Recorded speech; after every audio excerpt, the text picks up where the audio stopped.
Kita akan beralih pada materi kita selanjutnya, yaitu materi mengenai OneNote Class Notebook. Untuk mengawali, kita akan membuka browser Microsoft Edge terlebih dahulu, kemudian kita akan masuk ke portal.office.com. Kemudian kita masuk pada Teams.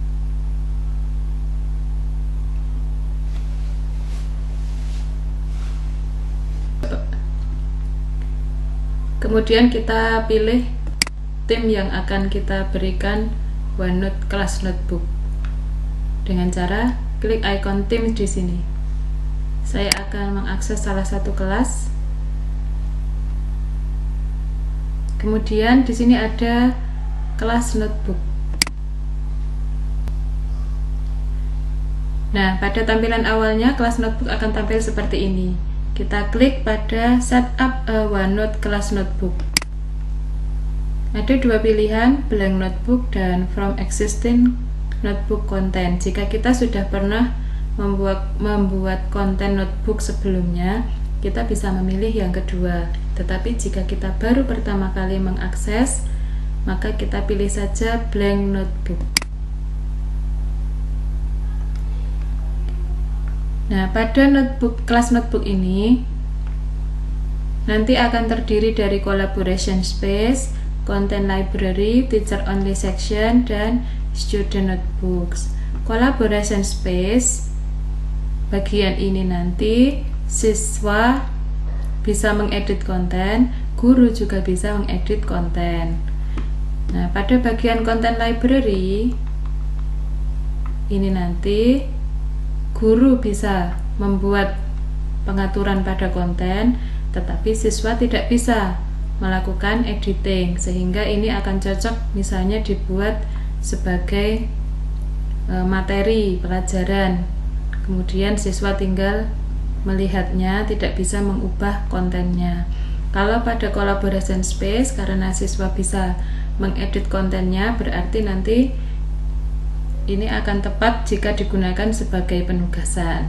Kemudian teacher only section, guru bisa mengedit konten dan siswa tidak bisa untuk melihat konten tersebut. Jadi pada bagian teacher only section ini adalah catatan khusus untuk guru, mungkin catatan pembelajaran, pengamatan terhadap siswa yang tidak perlu siswa tahu untuk saat itu, hanya guru saja yang tahu, bisa ditempatkan pada bagian teacher only section. Kemudian ada lagi student notebooks, guru bisa mengubah kontennya, siswa bisa mengubah konten yang sudah dia buat, tetapi tidak bisa melihat hasil yang dibuat oleh teman-temannya yang lain. Nah, ada 4 bagian ini. Kita klik saja next. Baik. Nah, di sini kita akan membuat section. Section ini secara default ada 4, handouts, class notes, homework, dan quizzes. Kita bisa mengubah sesuai dengan yang kita inginkan. Di sini ada student name, Bapak Ibu. Jadi nanti kelas notebook ini ketika dibuka pada siswa, nanti tampilannya sesuai nama siswa masing-masing. Ada nama si A, ya dia di sini muncul namanya sendiri. Kemudian dari si B nanti ketika dibuka yang muncul adalah nama B. Demikian seterusnya.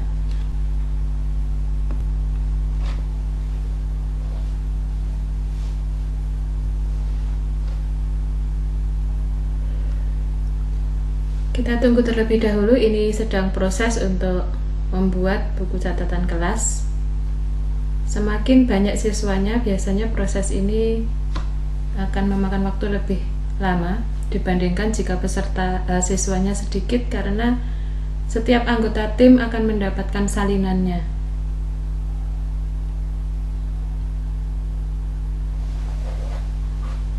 Nah, seperti ini Bapak Ibu.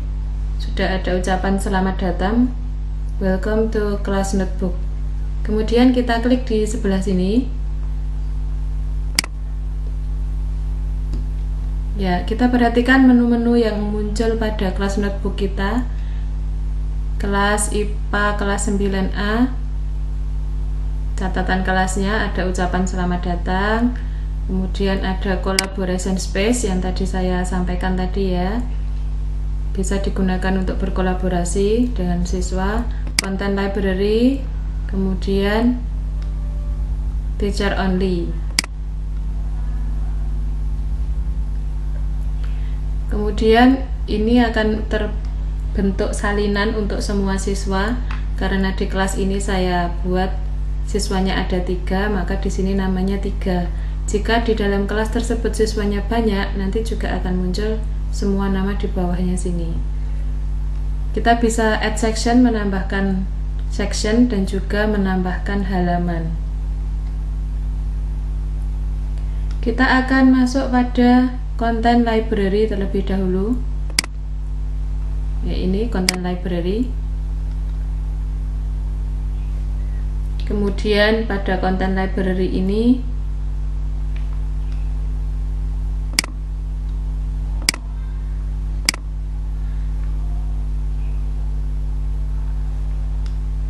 jika kita klik muncul seperti ini. Kita akan menambahkan halaman. Ya. Di sini kita akan menuliskan materi. Jadi content library tadi kita fungsikan sebagai tempat untuk posting materi kita. Kita akan menuliskan materi di sini.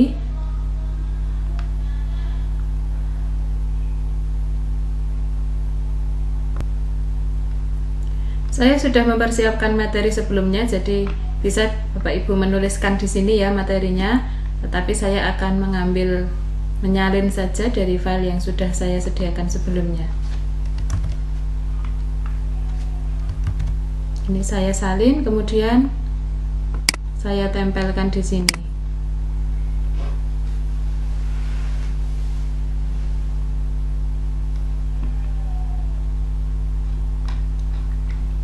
Nah, materi kita sudah masuk di bagian kelas notebook. Untuk melihat tampilan di konten-kontennya pada kelas notebook tadi, kita bisa kembali klik show navigation di sini ya. Ya, misalnya ini kita ganti halaman ini. Halaman ini kita ganti misalnya materi sistem tata surya. Sehingga kita sudah punya satu halaman pada content library, yaitu sistem tata surya. Misalnya kita akan menambah materi lain, bisa kita add page. Ya, di sini misalnya kemudian nanti ada materi selanjutnya, materi tekanan pada zat cair misalnya. Kemudian di bawah sini dituliskan materinya. Nah, sehingga nanti pada content library kita sudah memiliki materi sistem tata surya dan juga materi tekanan pada zat cair yang bisa dibuka. Oh, siswa mau belajar sistem tata surya, tinggal dibuka pada halaman sistem tata surya. Sekarang kita mau membuka materi tekanan pada zat cair, tinggal dibuka tekanan pada zat cair. Demikian seterusnya untuk memberikan materi pada bagian content library atau pustaka konten di kelas notebook. Untuk melihat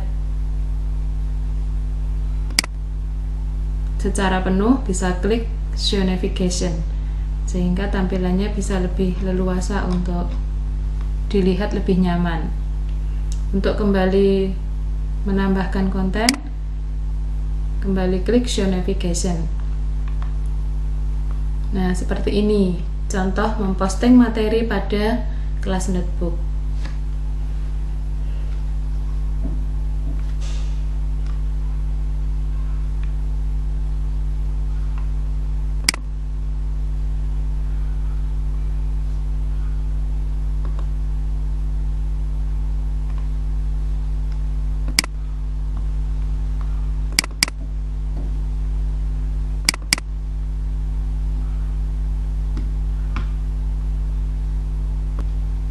Secara singkatnya demikian ya Bapak Ibu. Silahkan nanti bisa dipraktekkan, dan untuk pemanfaatan lebih lanjut nanti bisa sambil explore untuk dimanfaatkan dalam kegiatan pembelajaran jarak jauh. Selanjutnya kita akan segera membuka forum diskusi tanya jawab apabila masih ada yang perlu kita diskusikan.